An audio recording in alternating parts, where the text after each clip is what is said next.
Bum bum bum bum bum bum bum bum bum bum bum bum. The Peter Dislike Show. Bum bum bum bum bum bum bum. I'd like to say a prayer to the God of dislikes and ask him to entrust me with another trip this winter. I recently started chatting with the reincarnation of Mary Curry, it sounds like. Or not recently started, but recently took it to a higher level. And I was just thinking that I really could use a green card for Poland. I could afford to live well there. I mean, I feel like I'm hardly living here in the United States. I'm kind of just surviving from one workday to the next. I mean, I love my job, but in between one workday and the next, I'm kind of just limping along, and not a fun experience. Here in the United States, it's going out there and networking with people can get expensive. Eating out is expensive. Not to mention, you often have to drive to wherever you're going. Give you an idea, when I was in Taiwan, eating out is cheap there. Also, on the way there, you get to ride a subway or a bus, and you often get to talk to people. And I got to network with a lot of people there. I joke that it's like a, what is it, 20 million person speed dating event every time I got on the train, on a bus, or just out on the street, right? Here in the United States, it's a 300 million person war, right? Over there, it's a 20 million person speed dating event. Very big difference.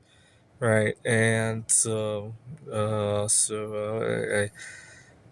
right. So this winter, I hope to take a trip to Poland if possible. I also hope to. I recently started chatting with Mary Curry's granddaughter herself, 97 years old, but she lives in France. Hope to take a trip. France is a little bit expensive. Uh, I've learned part of the reason I wanted to go to Poland or Taiwan is that Americans are really hostile to each other. But I learned a little bit of a hack. When somebody's hostile to me, I still treat them with respect and let them crash and burn themselves.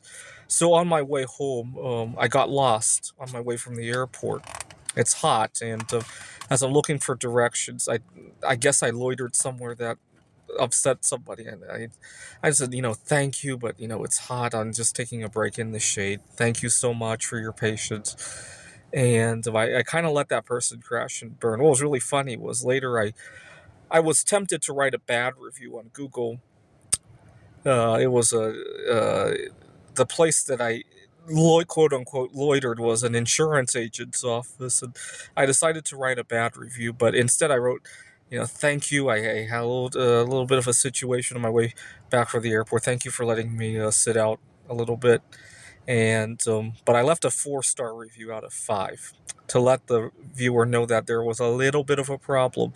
Funny thing is that the guy responded to every review except for mine. So apparently he felt like, maybe he could have done something different. So one thing I don't like is surprises. So I often, every time I trip up, it's because I got a little bit surprised. So for example, I was in Taiwan. I was sleep deprived, jet lagged. I had just gotten there.